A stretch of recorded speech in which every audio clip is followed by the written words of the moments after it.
Hello बच्चों, let's see this question and here this question say what are the major reason for the less effectiveness of poverty alleviation program। यानी कि question में आपसे पूछा है जो poverty alleviation program बनाए गए हैं, alleviation का मतलब होता है हटाने से संबंधित, तो गरीबी हटाने से रिलेटेड जो भी प्रोग्राम बनाए हैं वो इतने लेस इफेक्टिव क्यों हैं, उनका अभी भी ज़्यादा अच्छा पॉजिटिव रिजल्ट क्यों नहीं आ पाया है, उसके पीछे आपको रीज़न बताने हैं। तो क्वेश्चन का की कॉन्सेप्ट है reason for less effectiveness of poverty alleviation programme. Answer है, देखिए सबसे पहली बात ये पोवर्टी एलिवेशन प्रोग्राम क्या होता है ये समझना बहुत ज़रूरी है।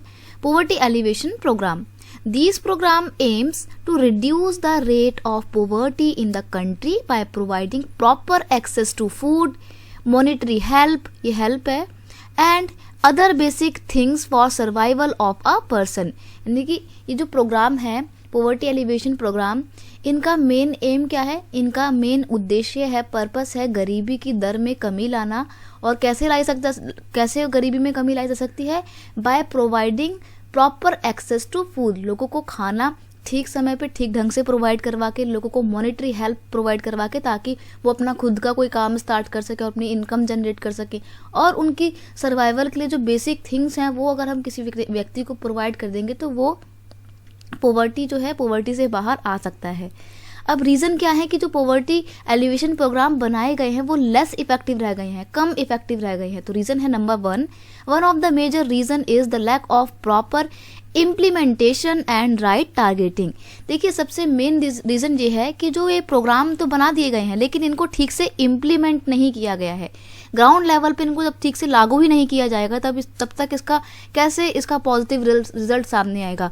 बहुत सारे रीज़न हो सकते हैं कि इम्प्लीमेंट ठीक से नहीं हो पाया। नंबर वन रीज़न ये भी हो सकता है कि गवर्नमेंट के एडमिनिस्ट्रेशन वर्क उतना ठीक से नहीं हो पाया होगा, तभी वो ठीक से इम्प्लीमेंट नहीं हो पाया है, या गवर्नमेंट ने ही ज़्यादा रुचि नहीं दिखाई होगी, ज़्यादा इंटरेस्ट नहीं दिखाया होगा इसको इम्प्लीमेंट करने में। और एक रीज़न ये भी है कि जो प्रोग्राम बनाए गए हैं ना, जिन लोगों के लिए बनाए गए हैं उनको ठीक से टारगेट नहीं किया गया है कि किन के लिए ये प्रोग्राम काम कर रहे हैं, इसलिए इनके पॉजिटिव रिजल्ट अभी तक सामने नहीं आए हैं और ये लेस इफेक्टिव बने हुए हैं।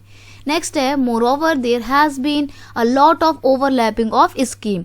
एक बड़ी प्रॉब्लम ये भी है कि स्कीम्स जो है ना बहुत सारी बना दी गई हैं, लेकिन और सारी की सारी जो स्कीम्स जो है ना ये क्या कर रही हैं, ओवरलैप कर रही हैं। जैसे मान लीजिए रूरल एरिया में पॉवर्टी को इरेडिकेट करने से रिलेटेड अगर कोई प्रोग्राम है तो ऐसे 2-3 प्रोग्राम बना दिए हैं और वो उसमें से एक भी ठीक से काम नहीं कर पा रहा है, तो बहुत सारे के चक्कर में कुछ भी ठीक से नहीं हो पा रहा है। इसलिए ज़रूरी है कि भले ही एक प्रोग्राम इंट्रोड्यूस किया जाए लेकिन उसको ठीक से लागू किया जा सके। 2-3 के चक्कर में सारी की सारी पॉलिसी, सारे के सारे प्रोग्राम्स ओवरलैप कर रहे हैं और उनकी इफेक्टिवनेस कम होती जा रही है। ये भी एक बहुत बड़ा रीज़न है पॉवर्टी एलिवेशन प्रोग्राम के लेस इफेक्टिव होने का।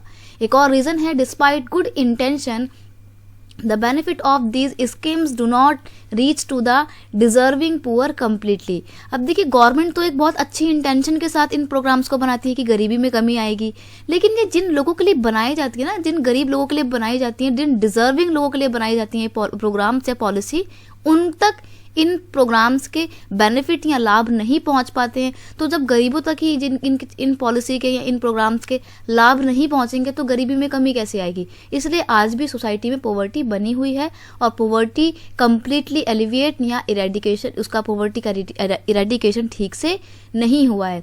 तो ये थे कुछ रीज़न पॉवर्टी एलिवेशन प्रोग्राम के लेस इफेक्टिव होने के। I hope you understand it well. Best of luck.